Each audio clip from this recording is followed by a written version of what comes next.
Greetings everyone, welcome to our channel. இது வரைக்கும் நம்ம சேனலை சப்ஸ்கிரைப் பண்ணாதவங்க ப்ளீஸ் சப்ஸ்கிரைப் பண்ணுங்கள். இந்த வீடியோவில் 11th ஸ்டாண்டர்ட் அக்கௌண்டன்சி குவார்ட்டர்லி எக்ஸாமினேஷனுக்கான மாடல் கொஷின் பேப்பர், இது ப்ரீவியஸ் இயர் நடந்த கொஷின் பேப்பர் தான். ஸோ மேக்ஸிமம் என்னோட அட்வைஸ் என்ன அப்படின்னீங்கன்னா, மேக்ஸிமம் வந்து கொஷின் பேப்பர், அதாவது நியர்லி உங்களால் ஒரு 5 to 7 டிஸ்ட்ரிக்ட் கொஷின் பேப்பராவது கலெக்ட் பண்ணி நீங்கள் ரிவிஷன் பண்ணிவிட்டு போனீங்கன்னா நல்ல மார்க் ஸ்கோர் பண்ணலாம். மினிமம் 5 to 7, மேக்ஸிமம் உங்களால் எத்தனை முடியுதோ அதை ரிவிஷன் பண்ணுங்கள்.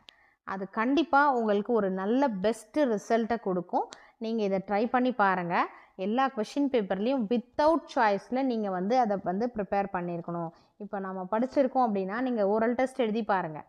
இதில் எது வந்து உங்களுக்கு தெரியலையோ அதையும் நீங்கள் ரெஃபர் பண்ணி அதையும் நீங்கள் படிச்சிருக்கணும். ஸோ நீங்கள் ஒரு கொஷின் பேப்பர் எடுத்திங்கன்னா இந்த கொஷின் பேப்பரில் எந்த கொஷின் கேட்டாலும் என்னால் ஆன்சர் பண்ண முடியும் அப்படின்ற மாதிரியான தரோவாக இருக்கணும். அந்த மாதிரி ஒரு 10 டிஸ்ட்ரிக்ட் நீங்கள் வந்து ப்ராக்டிஸ் 10 மாடல் கொஷின் பேப்பர்னு வச்சுக்கோங்க. 10 மாடல் கொஷின் பேப்பர் ப்ரிப்பேர் பண்ணிவிட்டு இந்த குவார்ட்டர்லி எக்ஸாமினேஷனை ஃபேஸ் பண்ணி பாருங்கள். கண்டிப்பாக நீங்கள் வந்து 90 out of 90 கூட எடுக்கலாம்.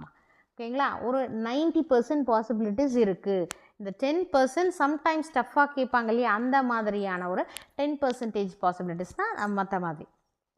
நீங்கள் எந்த அளவுக்கு கொஷின் பேப்பர் கேதர் பண்ணி நீங்கள் வந்து ப்ராக்டிஸ் பண்ணுறீங்களோ அந்த அளவுக்கு உங்களுக்கு அந்த சப்ஜெக்ட்டு ஈஸியாக ஃபீல் பண்ணுவீங்க, எக்ஸாமை ஈஸியாக ஃபீல் பண்ணுவீங்க, எக்ஸாம் ஃபியர் இருக்காது. நீங்கள் செல்ஃப் அனலைஸ் பண்ணலாம், இந்த லெசன் நமக்கு தெரியுது, இந்த லெசனில் நமக்கு இதை படிக்கலை. ஸோ அதாவது உங்களை நீங்களே அனலைஸ் பண்ணி அதை கரெக்ட் பண்ணிக்குவீங்க. ஏன்னா வந்து நம்ம ரிமைனிங் இருக்கிறதையும் வந்து எது தெரியலையோ அதையும் நம்ம படிக்க போகிறோம். அதனால் இது கண்டிப்பாக உங்களுக்கு யூஸ்ஃபுல்லாக இருக்கும். செல்ஃப் எவாலுவேஷன், உங்களோட அனலைஸு. அதுக்கு அடுத்தது பார்த்திங்கன்னா, ஓகே நம்ம இந்த இடத்துல இந்த லெசனில் லேக் ஆகிறோம், இது நமக்கு வரமாட்டேங்குது. எவ்ரிதிங் நீங்கள் வந்து இண்டிவிஜுவலாக உங்களுக்கு நீங்களே வந்து ஜட்ஜ் பண்ணிக்கிறதுலேருந்து, நீங்கள் படிக்கிறதுலேருந்து, டெஸ்ட் எழுதி பார்க்குறதுலேருந்து எதெல்லாம் கஷ்டமாக ஃபீல் பண்ணுறீங்களோ நீங்களே ரியலைஸ் பண்ண போகிறீங்க. ஸோ செல்ஃப் எவாலுவேஷன் வரைக்கும் நீங்களே பண்ணுறதுனால கண்டிப்பாக இது வந்து உங்களுக்கு யூஸ்ஃபுல்லாக இருக்கும். ட்ரை பண்ணி பாருங்கள். எத்தனை மாடல் கொஷின் பேப்பர் ரிவிஷன் பண்ண முடியுமோ அத்தனை மாடல் கொஷின் பேப்பர் ரிவிஷன் பண்ணுங்கள். நானும் வந்து அப்லோட் பண்ணுறேன். ஸோ 10 மார்க்கை பொறுத்த வரைக்கும் கண்டிப்பாக அதாவது டியூரேஷன் கம்மி, நம்ம ப்ரிப்ரேஷனுக்கான டைமிங் வந்து கம்மி. அதே மாதிரி ரொம்ப ஈஸியாக நம்ம படிச்சிடலாம். அதாவது 5 மார்க்கோ இல்லை 3 மார்க்கோ 2 மார்க்கோ படிக்கிற அளவுக்கெல்லாம் ரிஸ்க் எடுக்க வேண்டாம். 1 மார்க்கை பொறுத்த வரைக்கும் ரொம்ப ஈஸியாக படிச்சிடலாம். இந்த கீ பாயிண்ட்டாக இதுதான் வரும், அந்த கண்டென்ட் அண்டர்ஸ்டாண்ட் பண்ணிக்கிட்டிங்களா, இதுக்கு இதுதான் ஆன்சர் அப்படின்றத நீங்கள் மெமரைஸ் பண்ணிட்டீங்கனாலே 1 மார்க் ஓவர். ஸோ அந்த அளவுக்கு நீங்கள் ரிஸ்க் எடுக்க வேண்டிய அவசியம் இல்லை 1 மார்க்கை பொறுத்த வரைக்கும். ஸோ இதில் வந்து புக் இன்டீரியர் கொஷின் தவிர்த்து நீங்கள் அட்லீஸ்ட் ஒரு 17 மார்க்ஸாவது நீங்கள் ஸ்கோர் பண்ணுற அளவுக்கு உங்களோட ப்ரிப்ரேஷன் இருக்கணும். ஏன்னா வந்து கண்டிப்பாக ஓவரால் ஸ்கோரில் எல்லா சப்ஜெக்ட்லேயுமே 1 மார்க் வந்து ரொம்ப இம்பார்ட்டண்ட் ரோல் ப்ளே பண்ணுது. இப்போ பாருங்கள், 90ல் 20% ஆஃப் மார்க்ஸ் வந்து 1 மார்க்லேயே கவர் ஆகிடுது. 90ல் 20 மார்க்ஸ் 1 மார்க்கு. பார்ட் 2 பார்த்தீங்கன்னா 2 மார்க் கொஷின்ஸ் வருது. Answer any 7 questions in which question number 30 வந்து compulsory question. So first question understand பண்ணிக்கோங்க. அண்டர்ஸ்டாண்ட் பண்ணிவிட்டு எது உங்களுக்கு கிளியராக தெரியுமோ கொஷின் நம்பரை கிளியராக பண்ணுங்கள். ஏன்னா கொஷின் நம்பர் வச்சு தான் நமக்கு ஃப்ரண்ட் பேஜில் வந்து மார்க் கொடுப்பாங்க இல்லைங்களா, அந்த மாதிரி. அதே மாதிரி ப்ரெசன்டேஷன் நீட்டாக கொடுங்க. இப்போ 11th standard, next year 12th நீங்கள் ஃபேஸ் பண்ண போகிறீங்க பப்ளிக் எக்ஸாம். ஸோ இந்த இயர் நமக்கு பப்ளிக் எக்ஸாம் கேன்சல் பண்ணிட்டாங்கன்னு சொல்லிட்டு ரிலாக்ஸாக இருக்க வேண்டாம் கொஞ்சம், ஓகேங்களா? ஏன்னா இதோட கண்டினியூஷன் 12th இருக்குது. அதே மாதிரி நம்ம இப்போ பண்ணுற ப்ரிப்ரேஷன் கண்டிப்பாக நமக்கு யூஸ்ஃபுல்லாக இருக்கும். எந்த டைம் என்ன சேஞ்சஸ் வேணாலும் நடக்கலாம், அதையும் கொஞ்சம் மைண்டில் எடுத்துக்கோங்க.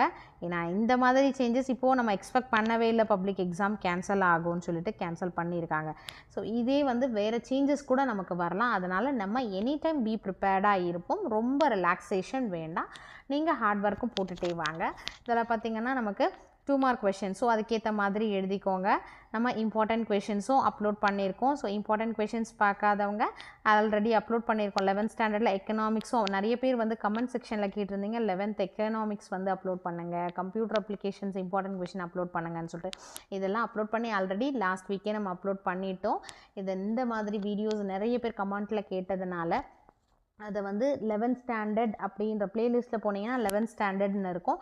அந்த இதில் செலக்ட் பண்ணிங்கன்னா வந்து அதில் 11th standard economics quarterly examination, 11th standard computer application quarterly examination சொல்லிட்டு மென்ஷன் ஆகி இம்பார்ட்டன்ட் கொஷின் வீடியோ இருக்கும்.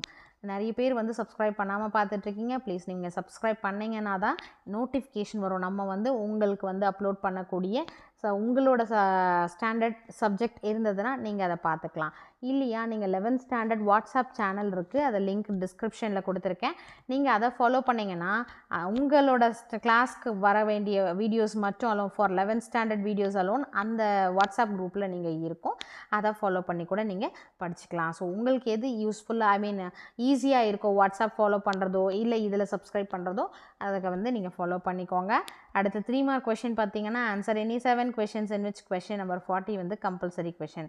ஸோ இது எல்லாமே நம்ம வந்து மார்க் பண்ணியிருக்கோம். நம்ம மார்க் பண்ணிவிட்டு ஈவன் எத்தனை டைம்ஸ் கேட்டிருக்காங்க, எவ்வளோ இம்பார்ட்டண்ட் ரிப்பீட்டடாக கேட்டிருக்காங்க அப்படின்றதையும் நம்ம மென்ஷன் பண்ணியிருக்கோம். ஸோ அதனால் அந்த வீடியோ பார்க்காதவங்க ஒன்ஸ் ரெஃபர் பண்ணி அதில் ஸ்கிப் பண்ணக்கூடாத கொஷின்ஸ், வெரி வெரி இம்பார்ட்டண்ட் கொஷின்ஸ்னு சொல்லியிருப்போம், அதை ஸ்கிப் பண்ண வேண்டாம். அதே மாதிரி இம்பார்ட்டண்ட் யூனிட் எது, ஓகேங்களா?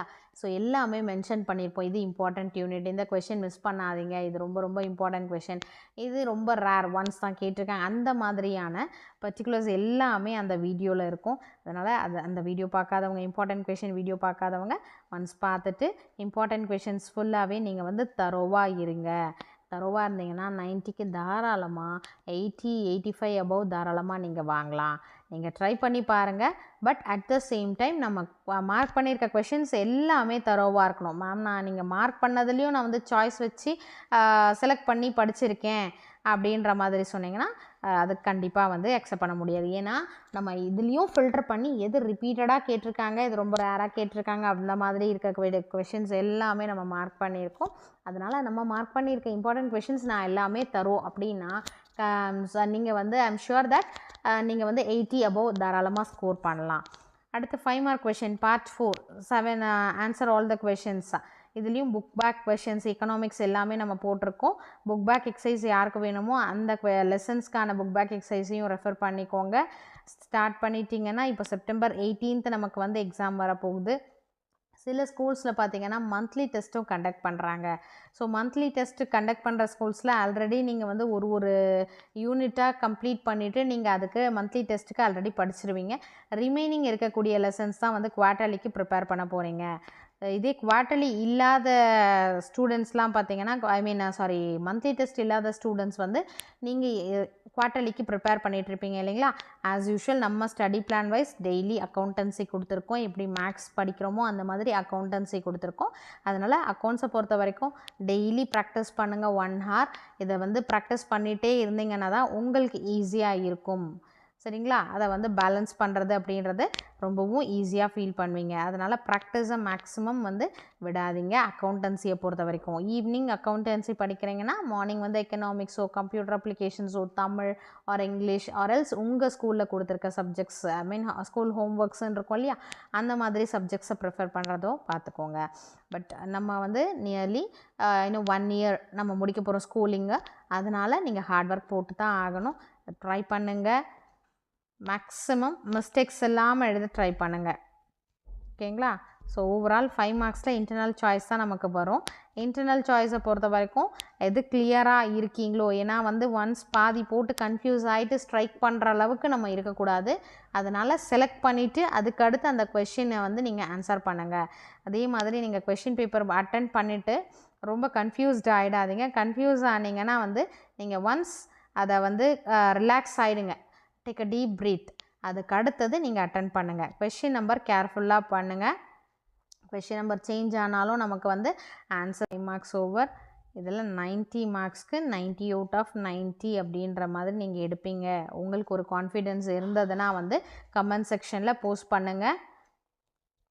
90 out of 90 I will get full marksனு கமெண்ட் செக்ஷனில் போஸ்ட் பண்ணுங்கள். இன்டர்னல் சாய்ஸ் கொடுத்துருக்கிறதுல உங்களுக்கு எது ஈஸியாக இருக்கோ அதை செலக்ட் பண்ணி பாருங்கள். மேக்ஸிமம் அக்கௌண்டன்சியை பொறுத்த வரைக்கும் மேக்ஸ் மாதிரி போட்டு பாருங்கள், ப்ராக்டிஸ் பண்ணுங்கள். Wish you all the best. Thank you for your support. Thanks for வாட்சிங்.